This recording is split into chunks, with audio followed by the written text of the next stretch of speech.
Nah, jadi gitu Semton. Ini yang aku maksud ada dampaknya. Yes, ada dampaknya. Ketika kita melihat dampak secara makro atau skala besar itu tidak ada, bukan berarti secara kecil atau skala mikro itu tidak ada ya Ton ya.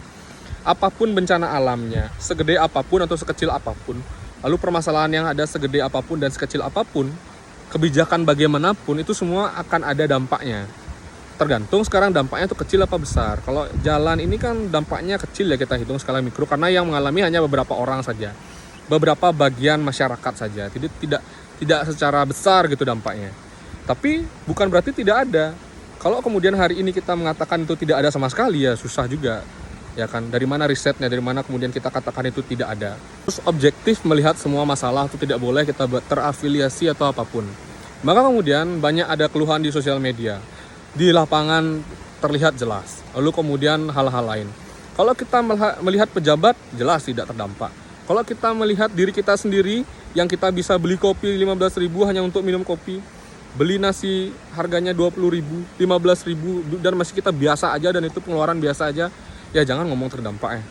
Maka kemudian kita lihat sekarang, yang pedagang daerah sana kita lihat, supir truk kita lihat, supir angkut logistik kita lihat, lalu kemudian orang-orang yang bergelut dalam bidang itu kita lihat, yang pesan barang kita lihat.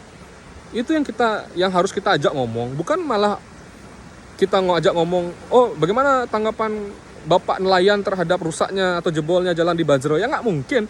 Dia pasti bilang apa? Kenapa cang harus ngortang jalan, nak cang di laut? Disini mungkin terdampak petani dan atau nelayan itu.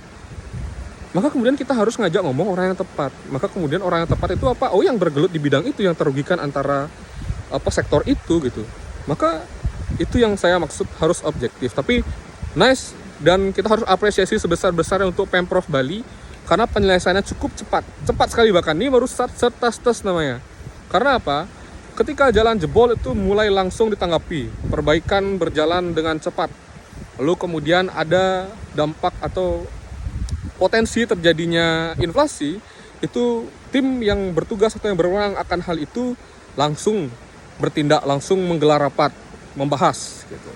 Itu nice, mantap. Kedepannya harus lebih hebat daripada ini Pak. Ini sudah hebat.